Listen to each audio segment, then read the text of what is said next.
Miércoles Ágil. Conversamos sobre agilidad. Hola, hola. Bienvenidos de nuevo a un episodio más de Miércoles Ágil, el número 73. Y en esta ocasión pues vamos a continuar en la misma dinámica del episodio pasado para cerrar el año.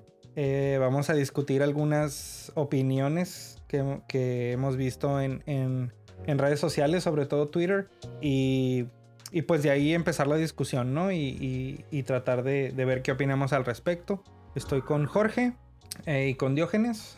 Pavel no nos pudo acompañar, pero bueno, con esto cerramos el año y habrá nuevo episodio hasta el 12 de enero, miércoles 12 de enero, para pues irnos de vacaciones un ratito y disfrutar estas fechas, ¿no? Entonces, bueno, con eso empezamos con el primero, ¿no? Que bueno, ya sé que me van a acusar de mi agenda de no estimates, pero pues por eso facilito yo, ¿no? Dice, hay gente que insiste que las estimaciones, los deadlines y como las metas tácticas son esenciales. Hay gente que insiste que como complaciendo al cliente con cosas que ellos realmente van a utilizar es esencial, y no hay un territorio común entre estos dos grupos, ¿no? Entonces dice, ok, hay gente que prefiere estimados, prefiere deadlines, prefiere esos objetivos a nivel táctico, a nivel estratégico, y hay gente que le gusta más hacer felices a los clientes, ¿no? Con cosas que realmente ellos van a comprar y van a usar, y que esa gente no es la misma, ¿no? Es decir, que hay como estos dos bandos de profesionales que buscan cosas distintas, ¿no? Yo sé, es radical, es como un poco imperativo incluso, pero pues discutamos, ¿no? ¿Qué opinan? Es bastante tajante. Exacto. A mí muchas veces son los usuarios, los clientes, los que piden los estimados, los deadlines y los goals. Platicábamos tantito antes de comenzar, Jorge y yo, que por ejemplo estamos en diciembre. Entonces se declaró Code Freeze en diciembre porque nadie quiere venir al final del año, y inmediatamente empiezan a llegar los requests para hotfixes. Es que yo soy especial. A mí libérame esto ahorita porque está fallando desde junio, pero hasta ahorita me acabo de dar cuenta que si no funciona no voy a alcanzar mis metas anuales, por eso no lo había priorizado. Entonces entran muchos temas de que para deleitar al cliente te piden un deadline. 1 de enero. Si no me lo entregas el 1 de enero, todo se va a ir a la ruina. Oye, avisamos, dijimos, no dijiste nada hasta que pasó el code freeze. Entonces ya entra. Entonces para mí el fin de este tweet, there is no overlap between these groups, no es cierto. Para mí los grupos que si no me entregas cuando yo lo pido, no me estás deleitando. Muchas veces, en mi caso, son los mismos usuarios, en este caso, clientes internos del software. Por otro lado, Allen me gusta más en video que en Twitter, güey. Es muy racional y relajado cuando platica, y en Twitter siento que quiere ser muy tajante para generar polémica. Uh-huh. Coincido. Y cuando escucho sus videos, o sea, qué diferencia, ¿no? Obviamente en un video generalmente o es una conferencia o es una plática más planeada, incluso hasta guionizada, quisiera pensar, ¿no? Y a lo mejor hay muchas cosas que piensa más de una vez, ¿no? Y siento que en Twitter es un poco más en el momento, ¿no? Como decir ciertas cosas, ver qué reacción tiene la gente y pues a partir de eso, ¿no? Jorge, ¿opiniones? Sí, está interesante el opuesto, ¿no? Como si no hubiera grises. Uh-huh. Y curiosamente es lo que me toca observar también a mí en las organizaciones, donde se polariza o deadlines con estimados incluso en horas, o nos vamos al extremo, ¿no? De lo que el cliente quiera o pida, ¿no? Entonces yo creo que tiene mucho que ver con con el sistema organizacional y a lo que estén acostumbrados a hacer y medir. Y en la mayoría, pues lo conocido, pues es los indicadores por tiempos, pues, hay deadlines y por ese tipo de indicadores, pues hay incluso hasta recompensas, ¿no? Entonces, en ese caso veo difícil que un approach como pues, los deadlines y las estimaciones pues cambien, ¿no? Porque pues generan hasta recompensas, ¿no? Al interior. Ajá. Pero fíjate que también otra cosa que he observado es que los que estamos promoviendo la flexibilización, hay veces que no sabemos cómo responder a las mismas preguntas a las que responden las estimaciones, ¿no? Entonces cuando me dicen, pues quiero saber cuánto me cuesta, pues me polarizo, ¿no? Y me voy al otro extremo y digo, no, pues es que lo que el cliente pida. Tiene mucho que ver también con el saber cómo, pues, medir, a fin de cuentas, ¿no? Lo que estoy haciendo y si estoy hablando de satisfacción del cliente, pues eso también se puede medir. Entonces, el no saber cómo, creo que a mí me ha tocado, ¿no? Que me evita, pues, proponer algo distinto. Entonces, a ver. Supuestos, ¿no? ¿Cómo mides la satisfacción del cliente? Pues puede ser NPS, puede ser, el valor que se entrega, no sé, ¿no? O sea, depende del tipo de servicio o producto que estemos haciendo. Lo puedo medir de diferentes maneras. Lo más fácil que se me ocurre hasta ahorita es el NPS, pero está también ya un poco obsoleto. Entonces, depende del tipo de servicio o producto para customizar pues cómo el cliente está generando valor, ¿no? O recibiendo valor de eso. ¿Por qué pregunto? Porque muchas veces la satisfacción del cliente en lo que me ha tocado no es una métrica que sigamos porque es difícil y complicada de obtener. Por supuesto. Entonces, es más fácil tener un business value asignado por un product owner y usar eso como proxy de customer satisfaction. Pero el business value no es un indicador de customer satisfaction. Pues depende, pues si, o sea, si es al interior, si es eficiencia, pues entonces es eficiencia, ¿no? Ya no es valor entonces, ¿no? A lo que voy es, estamos platicando con un colega que me encanta platicar con él porque está abierto, él es old school manager, pero está abierto a las ideas que le estamos aventando. Y si es que yo necesito tener rankeados a los miembros de mi equipo a partir de estos hard metrics. Okay. Y le digo, ok, ¿y cuál es el objetivo de nuestra organización? Pues aumentar la satisfacción del cliente. Y si te das cuenta que con tus métricas y stackear a tus developers no tiene nada que ver con la satisfacción de nuestros usuarios. Y más allá, ¿hubo alguna vez que las métricas cualitativas no cuadraran con las cuantitativas? Y me dice, no, las cuantitativas validaban las cualitativas. Entonces, ¿para qué las tienes? Uh-huh.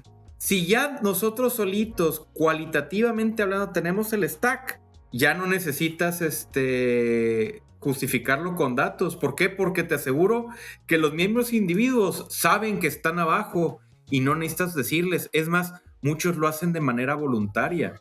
En un video de Allen Hobb me encanta porque dice, cuando yo empecé a enseñar esto de ágil, me decían, oye, pero no es cierto que esto solamente funciona a menos que tengas un grupo de gente altamente motivada y muy inteligente.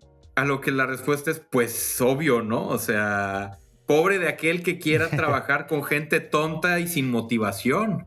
¿Qué metodología les va a funcionar? Sí, ahí llega a ser, vaya, yo creo que de repente se ha llegado a formular ese requisito como algo exclusivo de la agilidad, ¿no? Y en realidad es, bueno, si quieres buenos resultados de quien sea, ¿no? Y en cualquier situación, pues, vaya, es necesario que estén motivados, que estén preparados, que se sientan capaces, que estén capacitados y demás, o sea, pero, vaya, pues ya...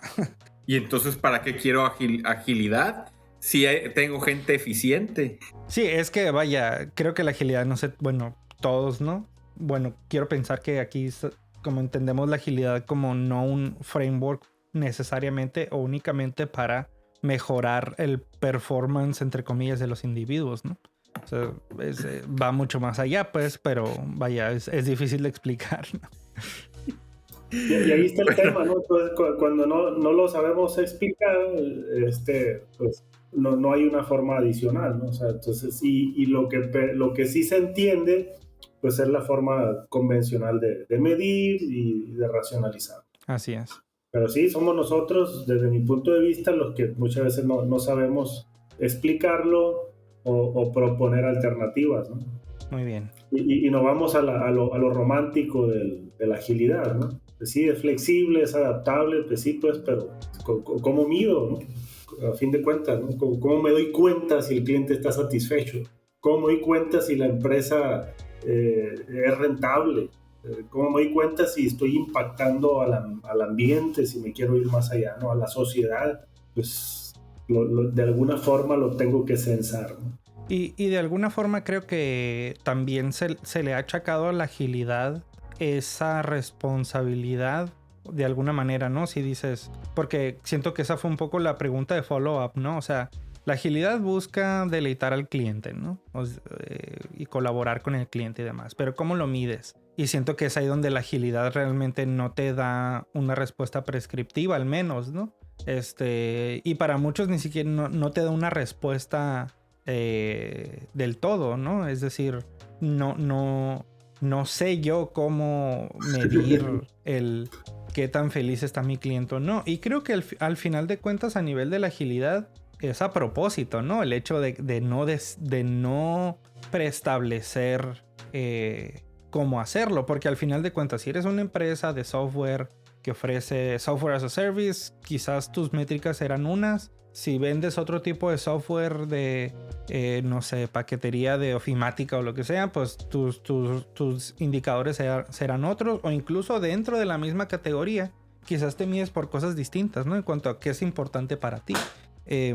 Pero vaya, es difícil, y creo que el punto original acá del comentario es la parte de qué tan peleado está, o al menos propone este tweet que está, el tener estimaciones y tener algo un poquito más, entre comillas, tradicional contra preocuparte por deleitar a tu cliente, ¿no? Y creo que también estoy semi de acuerdo, pero en mucho de eso no estoy tan de acuerdo, ¿no? Creo que y me ha pasado en conversaciones que últimamente he tenido en el trabajo, ¿no? Cuando me dicen, es que eso de la agilidad, ¿no? Como que ese anarquismo, esas cosas de hippies casi, ¿no?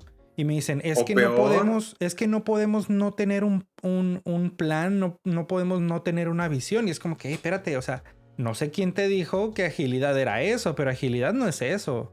O es que aquí no podemos dejar de tener procesos, por ejemplo, ¿no? Y es como, a ver, agilidad no implica dejar de tener procesos o de alguna forma promover el anarquismo organizacional, ¿no? Es incluso mucho más difícil, requiere más disciplina, requiere más de otros skills, ¿no? Y creo que por ahí viene algo de esa como división que se hace, ¿no? Porque al final, si alguien que no es tan que no está tan familiarizado con la agilidad lee este tipo de tweets, pues hace esa dicotomía, ¿no? Dice, ok, quiero ser organizado, quiero tener deadlines, quiero tener metas, no puedo ser ágil, no puedo implementar agilidad porque eso es lo contrario, ¿no? Cuando ven este tipo de, por ejemplo, gente influyente, ¿no? Que hace ese tipo de comentarios, ¿no? Entonces creo que hay que tener cuidado con eso. Aquí recordando que la única métrica o medida que propone el manifiesto ágil es software funcionando como la principal medida de progreso. De progreso. De progreso, ajá. No de valor, ¿no? Ajá. Pero es la única, pero no propone nada más. Es la única medida que propone. No, así es. Y queda insuficiente también, ¿no? Para este todo tema. Lo demás, sí, todo lo demás viene por encima de eso. Entonces, nuestra prioridad es satisfacer al cliente a través de la entrega continua y temprana de valor por medio de software.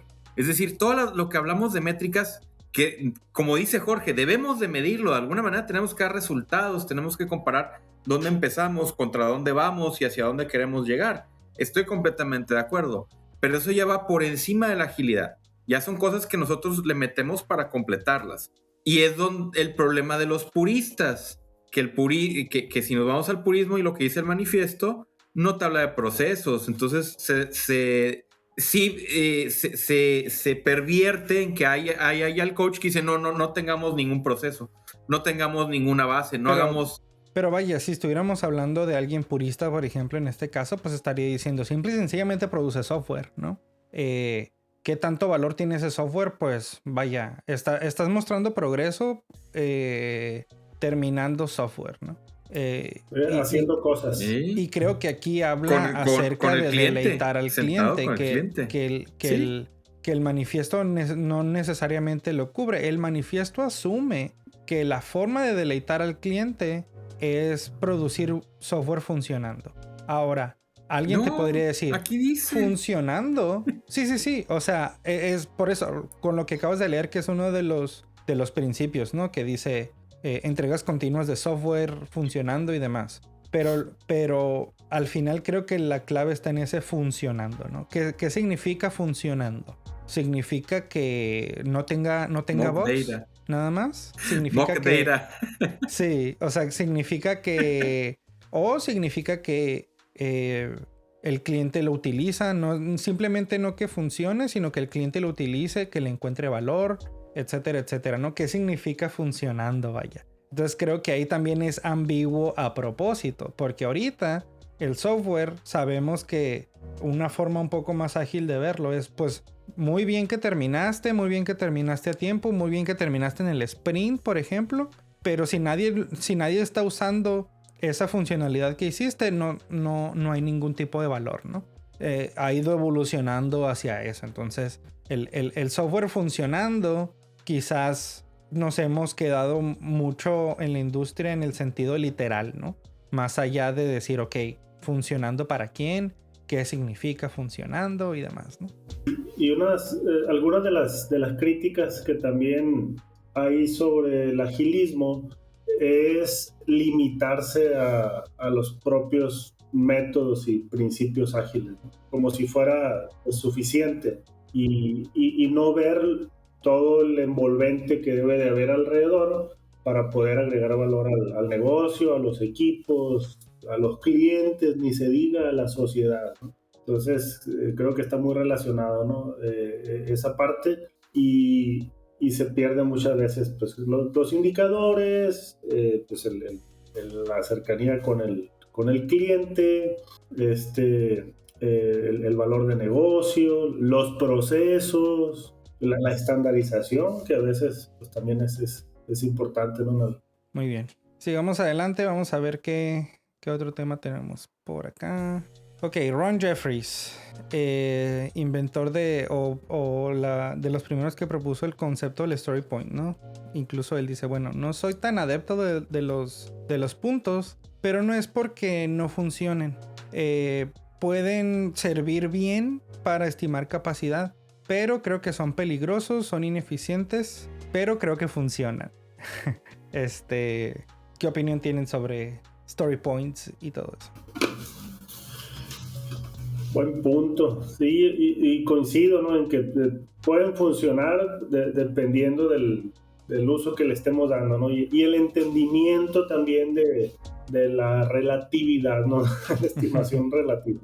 Porque pues, me ha tocado ver ejemplos en donde se utilizan, donde se usa el término story points, y resulta que pues los developers estiman sus puntos y los testers sus puntos y los suman. A ver, de 3 puntos de development y 2 puntos de QA. Entonces es de 5 points. Vamos a sumar. Y hay pero con una seguridad y, sí, claro. y una usabilidad fluida, ¿no? de la dinámica.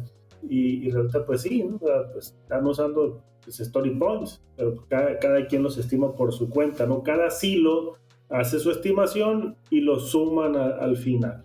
Y la otra es, pues, cuando, pues digo, pues 3 días es igual a 5 story points. A 2 días son 3. Y un día, pues, es 1. Entonces hago la traducción de la estimación absoluta al story point cuando no necesariamente hay una traducción. ¿Y tus días son de 8, de 6, de 20 o de 24 horas? ¿Con ida al baño o sin ida al baño? Así, por favor. Para mí, los story points son una gran herramienta para introducir Scrum y estimación relativa a un equipo que nunca ha estimado de esta manera. Tiene su momento y su lugar. Cuando tienes un equipo que viene de horas, hacerle un baseline de story points y explicar que los story points son una medida relativa y todo el ejercicio del lavado de datos, para mí funciona muy bien. Algo que igual, o sea, no empezamos con un planning poker. El planning poker viene después. Y todos los miembros del equipo están en la sesión de póker. Todos los miembros del equipo están estimando los puntos de la historia, la complejidad total de la historia, no nada más su parte. Todos los miembros del equipo, o sea, volvemos a lo mismo.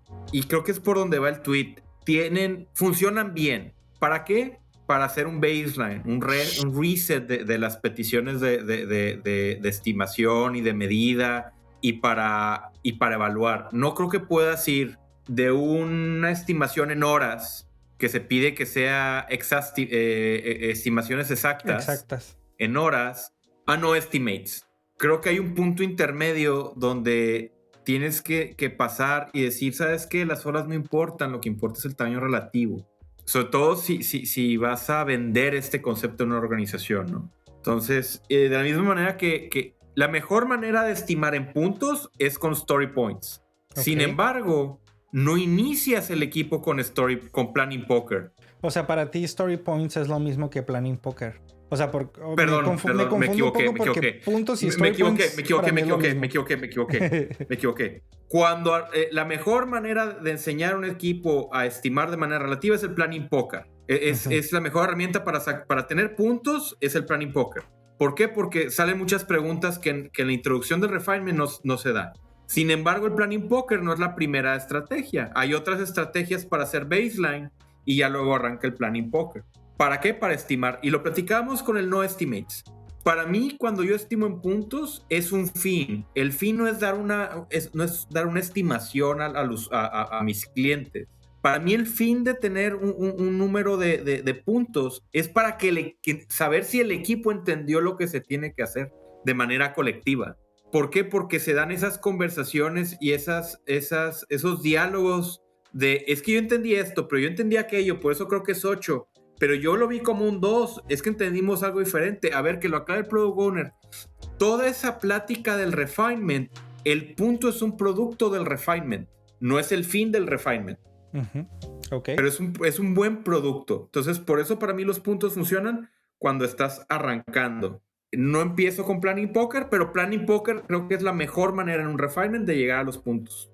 A la estimación en puntos, ¿no? Yo creo que para eso también un poco la premisa es que buscamos un definition of ready que a lo mejor para el gusto de ciertas personas sería too much, ¿no? Y lo comentábamos en la vez pasada, ¿no? La idea de, tener suficiente conocimiento como para empezar, pero no necesariamente todo el conocimiento que implica una historia, ¿no? Entonces, sí coincido en que, al menos en mi experiencia, sobre todo como developer, muchas conversaciones se daban en el refinement, a partir de una discrepancia en la estimación, ¿no? Ahora... Con planning poker, por ejemplo. Con planning poker, por ejemplo. Okay. O si usabas cualquier otro tipo de escala, ¿no? Si eran razas de perros o si eran, no sé, tipos de árboles o lo que sea. Si había una discrepancia, pues podía haber una discusión, ¿no? Después, un poco mi experiencia llegó a ser que, aun que tuviéramos esas discusiones, de repente las cosas cambiaban, ¿no? y había que tener la discusión otra vez. Entonces, desde ese punto de vista y desde un punto de vista un poquito más tirado hacia Lean, por ejemplo, pues esa parte del planning poker fue al final, terminó siendo desperdicio, ¿no? ¿Por qué? Porque pudimos haber discutido lo suficiente como para empezar y haber descubierto lo demás a cómo íbamos, digamos, retardar lo más posible ese tipo de descubrimientos, ¿no? En donde, bueno, a lo mejor al no tener ciertos supuestos o cierto baseline de lo que es la totalidad del requerimiento, pues podría ser un poquito más eficiente, ¿no?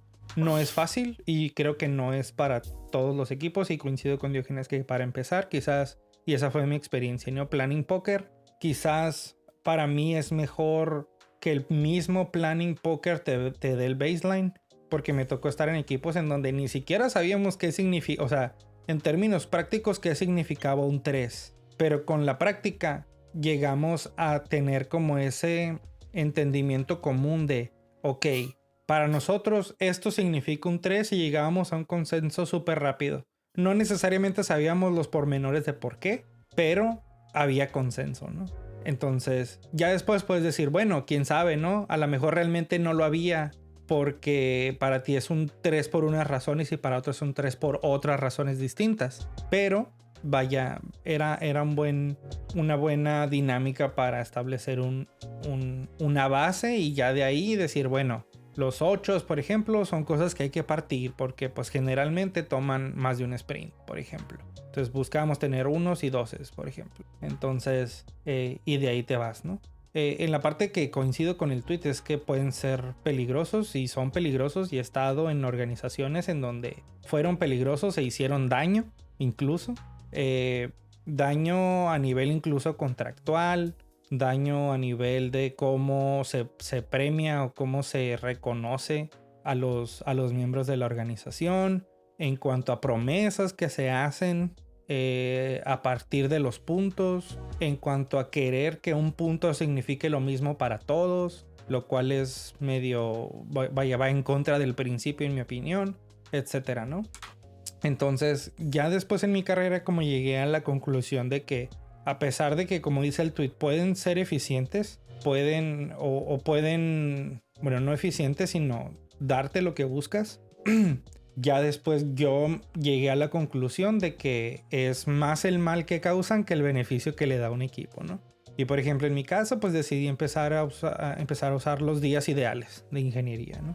Es decir, si fueras a trabajar en esto sin interrupciones, ¿cuánto crees que te tomaría, ¿no? En términos de días. Lo que sí me gustó preservar fue la secuencia Fibonacci, porque la secuencia Fibonacci, a mayor incertidumbre, es decir, en cuanto más grande sea el número, de alguna forma mayor hace tu buffer, si lo quieres ver así, ¿no? O tu decir, ok, si no es un 5, pues va a ser un 8. Y si no es un 8, va a ser un 13, es decir, el salto es más grande. Y si no es un 13, va a ser un 21.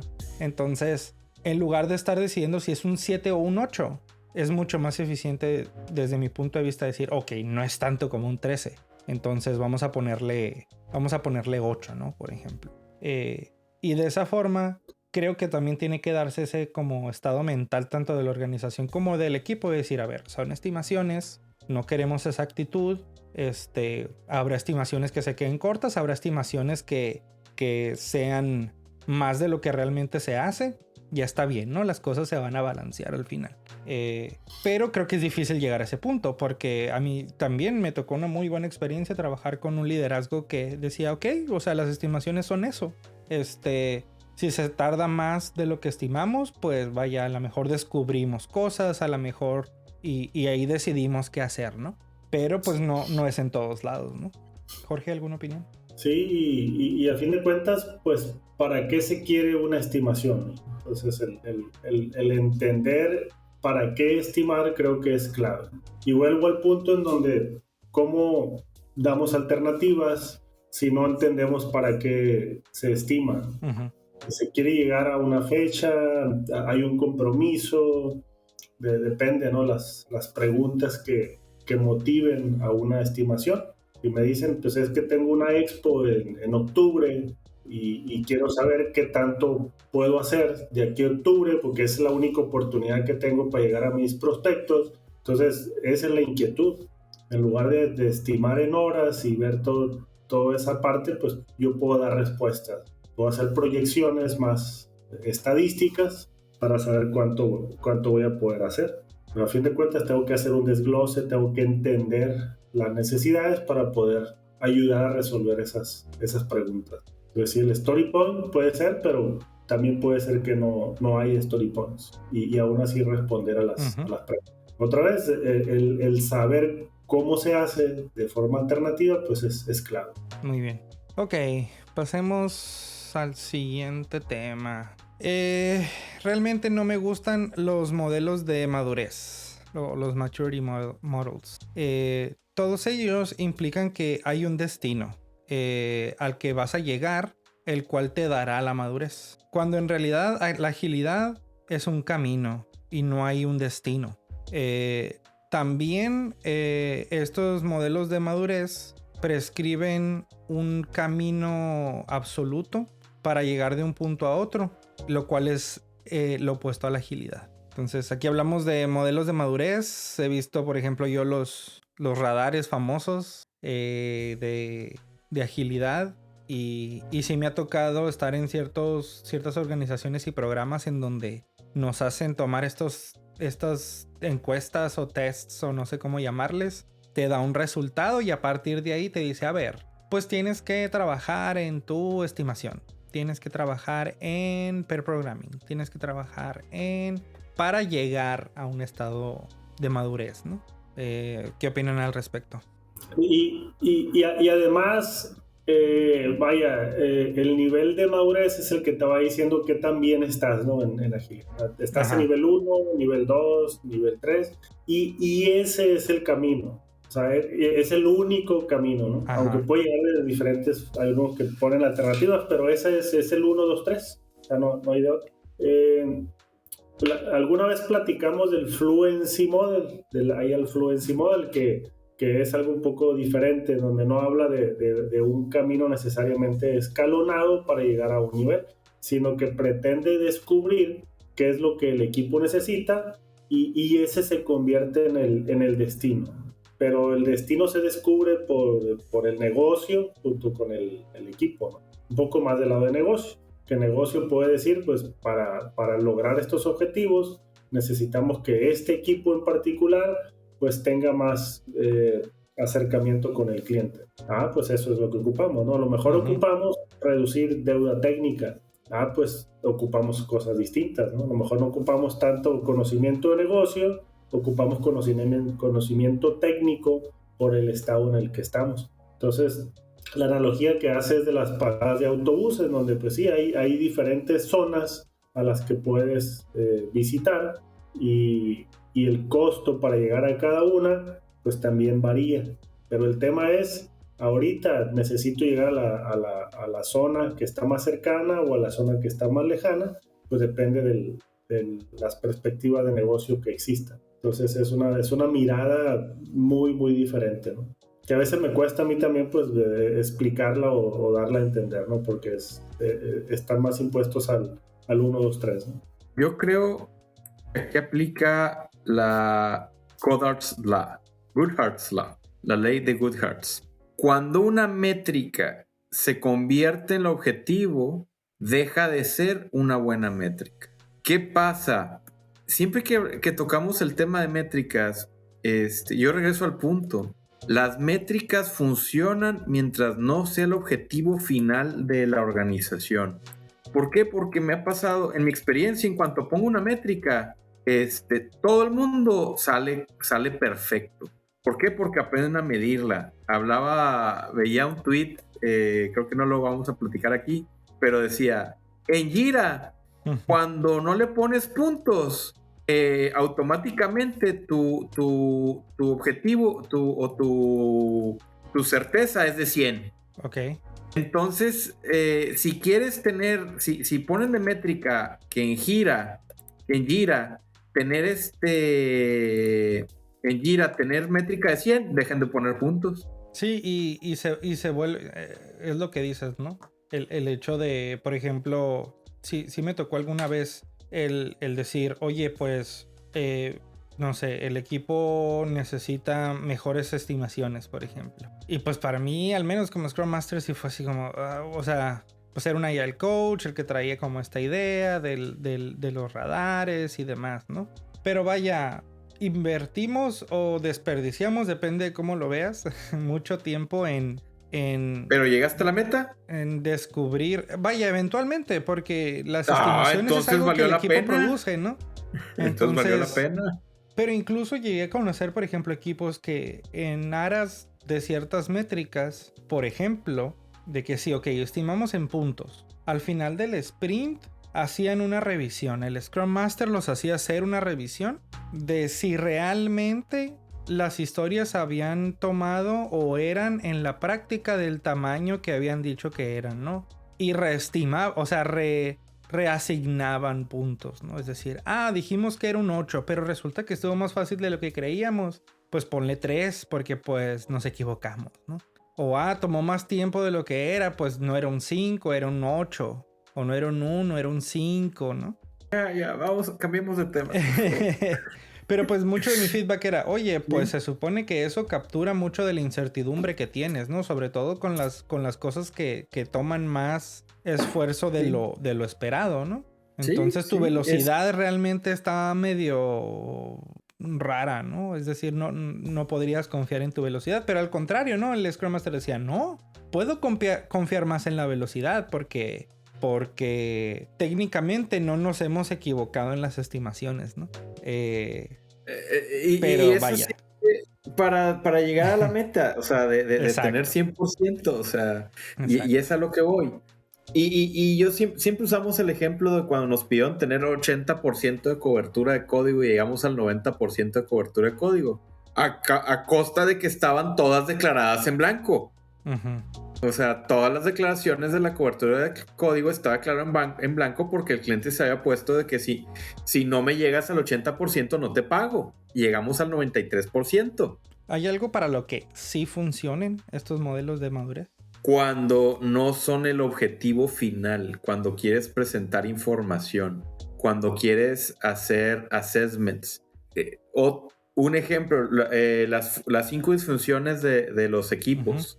Que pinta una pirámide de colaboración y mi agile coach de India agarró y a partir de ciertos cuestionarios puso y dibujó y ubicó cada uno de los equipos en los cuales estuvo, en qué nivel estaban, y todo valió gorro, valió queso en cuanto los gerentes dijeron, bueno, ¿y para cuándo todos los equipos van a estar en el nivel más alto? Dame una fecha de cuándo vas a llevar y cuándo vas a avanzar la maduración de todos los equipos. A partir de ahí le dieron una meta al al agile coach, y el agile coach pues ya a la semana ya los tenía todos hasta arriba, entregando con la misma calidad de antes, ¿no? Entonces, en cuanto convirtieron una medida que daba retroalimentación a los equipos en un objetivo, en una meta. Sí, ya se pervirtió todo, ¿no? Se distorsionó. Okay. ¿Cuándo funciona? Cuando el objetivo deja de ser servir al equipo. Perdón, cuando el objetivo es servir al equipo y el equipo lo utiliza como una medida de retrospección, es la utilidad. ¿Cuándo deja de ser útil? En cuanto se vuelve una métrica organizacional. O se vuelve un objetivo. Quiero que todos los equipos estimen igual y tengan la misma certeza. O sea, ya. A ver, vamos a brincar a la siguiente para no empezar a llorar aquí.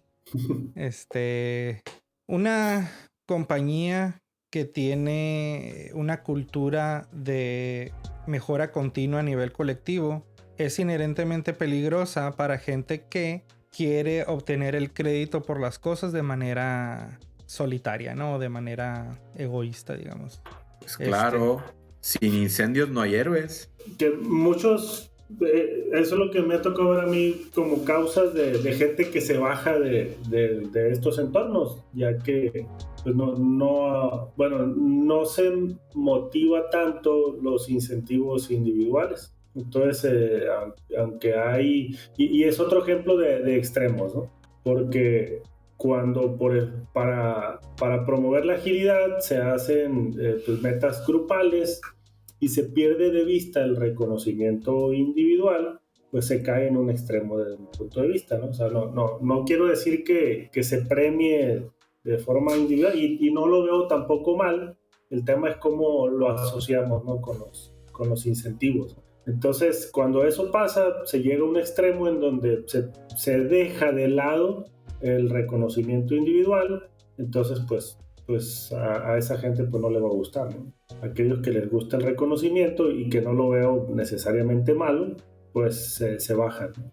En mi caso, por ejemplo, lo veo, ¿no? Estamos en una organización que premia, en mi opinión, más el performance a nivel individual. Y llega a haber cuestiones en donde se hace evidente, ¿no? La falta de colaboración, no porque no sepamos que necesitamos colaborar, sino porque a veces se ve como no conveniente, ¿no? Es decir, ¿cómo vamos a compartir, por ejemplo, una Epic entre dos equipos diferentes? No, eso no puede suceder, ¿no? Porque no podemos definir qué equipo es el dueño, ¿no? O incluso qué individuo es el dueño de eso que se tiene que hacer, ¿no?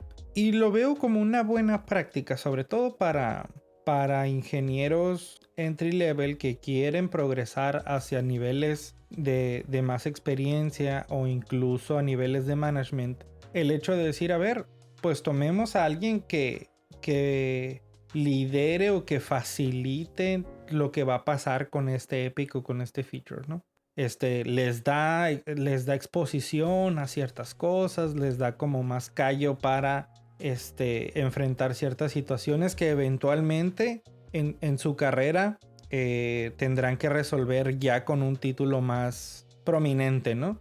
Y lo veo como una buena práctica, ¿no? Pero a partir de eso, que la colaboración se vea afectada o que las recompensas vayan en función de que eres dueño, creo que hay una falla. Vaya, si la organización dice así es como lo quiero hacer y reconozco que toda mi organización así va a funcionar, está bien, ¿no? O bueno, podrá estar bien o mal, ya son opiniones. Pero si como organización dices, no, es que quiero que los individuos de mi organización colaboren y empujen todos hacia el mismo lado y haya como esa unión, digamos, a nivel de equipo, pero se reconocen las cosas más a nivel individual, pues creo que será difícil, ¿no? Lograr eso y se desea una cosa, pero se hace lo contrario, ¿no? Quería meter a los technical leads a hacer more programming. Y uno de los technical leads dijo, oh, me parece maravilloso, ahora voy a poder decirle a los developers en vivo en qué le están regando todo el tiempo. Y le dije, no, papá, el proyecto piloto es tener a 4 technical leads sentados al mismo tiempo. No, se enojó. Se enojó. ¿Cómo que yo no voy a ser el líder de la sesión? ¿Cómo? O sea, si vamos a tener una sesión es para que yo para que yo les enseñe cómo hacer las cosas, pero todos sabemos que con el perfil de esta persona nada más quería estar lidereando y que se haga la voluntad. Entonces, cuando lo sentamos con 3 personas más de su mismo nivel, de su mismo expertise, se molestó bastante. ¿Por qué? Porque no era una persona que quisiera colaborar, le gusta encontrar los problemas y mandarlos a los demás, no le gusta colaborar para obtener soluciones. ¿Me explico? Entonces yo veo mucho eso aquí en este tweet. Sí, entonces imagínate que ese es el motivo por el que ha crecido. Uh-huh. Pues toda la cultura que hay detrás, ¿no? Entonces coincido con el tweet ahí que toca el tema cultural. Entonces, si la empresa fomenta ese tipo de comportamientos, aunque sea inconsciente, pues difícilmente no va a llegar al punto de colaboración. Quiero que colaboren, pero los premios de forma individual. Muy bien. Vamos por el último, porque ya son 50 minutos de episodio. Este es de Not My Agile, que es como una cuenta de comedia de agilidad. Le pedí al Product Owner que se ponga la camiseta y que también sea el Scrum Master. Todo va a estar bien. ¿Qué problemas vemos con un patrón de ese tipo, ¿no? O quizás habremos mencionado un poco a broma, ¿no? El hecho de, bueno, ser Scrum Master y ser Product Owner, pero en efectos prácticos, ¿es bueno, no tan bueno? ¿Y por qué? ¿Qué piensan al respecto? Creo que ahí el problema es que es el manager el que debe tener los 3 roles. Y developer también. A mí me pasa, lo he platicado mucho, yo sufro mucho porque soy el Product Owner, el Scrum Master y era el manager del equipo y no, o sea, me rendí porque es bastante limitado, o sea, la sola presencia de estar ahí como manager no vi una manera de ser agilista con el equipo que yo manejo. Uh-huh. Sí, yo no la tienes la carga adicional, la carga cognitiva adicional de ser el manager, ¿no? En donde, bueno, quizás el equipo sienta que no se te puede cuestionar porque eres el manager, ¿no? Y ahí es en donde a lo mejor se frena la colaboración, ¿no? Que a lo mejor esperaríamos que en un refinement, pues al product owner, hasta incluso yo he estado en refinements en donde hasta se le cuestiona, no en el hecho de cuestionar sus habilidades para escribir una historia o lo que sea, sino, oye, ¿es realmente importante esto? O sea, vaya, ¿por qué deberíamos hacer esto y no esto otro, no? O sea, ¿cuál es la justificación a nivel de business para invertir nuestro tiempo en este backlog item y no el otro, ¿no? Etcétera. Entonces se llega a dar esa... Pues ya que lo pintes así no soy tan malo porque sí tuvimos esas pláticas cuando hacía yo refinements. Pero sí, o sea, es complicado tener los 2 roles. Ahora, recordemos que son roles que ya no son posiciones de trabajo uh-huh. según las guías actuales, ¿no? Ya son roles diferentes, ya son roles que las mismas personas del equipo, distintos miembros del equipo pueden jugar. Pero sí, definitivamente cuando el Scrum Master es el manager y cuando una persona tiene los 2 roles, se complica la relación del equipo. Sí, me iría al contexto en el que se está dando, porque muchas veces sucede eso cuando el equipo pues no es ágil y no es un entorno ágil tampoco y son los nombres, ¿no? Tú vas a ser Scrum Master y Product Owner, pero a fin de cuentas ni siquiera hay agilidad, ¿no? Entonces, uh-huh. Pues no me preocuparía tanto ahí, ¿no? Digo, hay otros temas, ¿no? Pero que si puede jugar el mismo rol, si me voy a lo purista, pues pudiera causar conflicto, ¿no? Lo que yo observo ahí es que las habilidades que se requieren para cada uno de ellos pues son un poco distintas. Entonces el masterizar uno u otro pues me parece que merece hasta respeto, yo diría, ¿no? Entonces de dedicación. Entonces sí, Jorge, soy Scrum Master y Product Owner. Al rato más decir que un Scrum Master nada más puede trabajar con equipo y no puede trabajar con 2 o con 3 o 4. O sea, sí, pues, ¿cómo te limitas, Jorge? Muy limitado. Quiero aclarar que fue sarcasmo, ¿eh? Entonces, si me quiero especializar en llevar a un equipo al top performance, llevar la agilidad a un nivel fluido, etcétera, pues son habilidades peculiares. Si quiero pues asegurar que el producto pues también está alineado a las necesidades de los clientes, pues yo veo unas habilidades también diferentes. Y puedo llegar a observar habilidades que se empalman, como las de comunicación, colaboración, etcétera, que debería de tener también el Product Owner. Sin embargo, considero que son especialidades que merecen pues dedicación, como si fuera el developer y el tester al mismo tiempo. ¿Puedo? Pues sí puedo, ¿no? Pero pues no veo cómo especializarme un poco más en alguna o en otra si estoy jugando los 2 roles. Va a ir un momento en donde uno de los roles creo que quedaría flojo. Yo en la parte en donde quizás coincido menos o quisiera que fuera menos un tema es que creo que se ven a estos 2 roles hasta como rivales, ¿no? En un equipo de Scrum, ¿no? Es decir, el Product Owner es el vato que siempre está pidiendo cambios y el Scrum Master es el que protege al equipo de eso, ¿no? Entonces, para mucha gente dice, pues es que no puede ser el mismo, ¿no? Porque pues vaya, estás jugando para los dos bandos de esta rivalidad ficticia, ¿no? Y en mi opinión no debería ser así, ¿no? Incluso para mí el Product Owner debería ser tanto o más versado, informado, habilidoso con la agilidad que el Scrum Master para ser efectivo. Es decir, reconociendo cuáles son las ventajas de la agilidad y reflejando eso en el backlog y reflejando eso en cómo, si hay algún tipo de cambio, si hay que hacer algún tipo de disrupción, ya sea al sprint o al flujo de trabajo en general, que sepa cuáles son las consecuencias y puede evaluar si vale la pena o no, ¿no? Yo sé que es mucho pedir, porque aparte pues tiene que ser muy bueno en el producto, ¿no? Tiene que ser muy bueno interpretando, ya sea si es un proxy del cliente, pues tiene que ser muy bueno interpretando lo que los clientes quieren.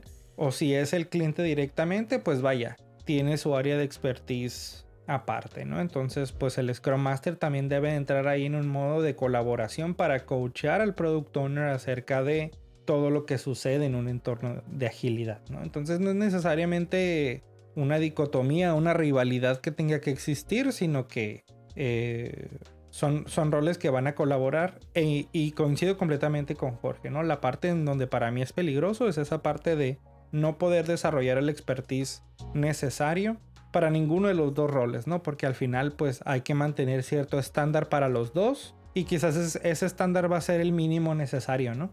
Entonces no va a ser un estándar de excelencia a lo mejor para el Scrum Master a nivel de facilitación, a nivel de coaching, a nivel de comunicación, a nivel de todo esto, ¿no? Y del lado del Product Owner, pues a nivel del Product Management en general, ¿no? Cómo mantener un backlog, cómo obtener feedback, de qué manera formular user stories o lo que sea que utilice para hacer más efectivo al equipo, ¿no? Y recordemos que pues en la guía de Scrum incluso el responsable del return of investment del equipo es el Product Owner, no es el Scrum Master, ¿no?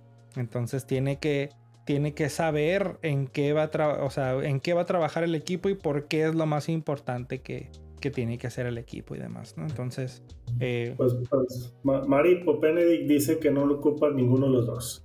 Sí, vaya, entiendo que en ese nivel de... Entiendo que puede haber niveles de equipos o equipos muy ya experimentados que puedan prescindir de estos roles, pero creo que van a ser la inmensa minoría, ¿no? Creo que es más fácil deshacerte de o no necesitar QAs, por ejemplo, que no necesitar la figura del representante del producto, el representante del cliente, ¿no? Porque bajo las propuestas la propuesta de Mari Popendick dice que pues incluso hasta los mismos ingenieros o developers serán los que irán a recolectar el feedback, irán a recolectar la información que necesitan, ¿no? Y para mí en el mundo real difícilmente los ingenieros o todos los ingenieros en un equipo tienen esos skills. Habrá quienes sí, habrá quienes, vaya, sean muy buenos ingenieros, sean muy buenos comunicando, sean muy buenos interpretando el feedback de los clientes, pero creo que otra vez, ¿no? Serán inmensamente una minoría, ¿no? Inmensa. Comparado con el ingeniero que dice, no, tú tráeme lo que yo tengo que hacer y yo lo hago y te lo doy, ¿no?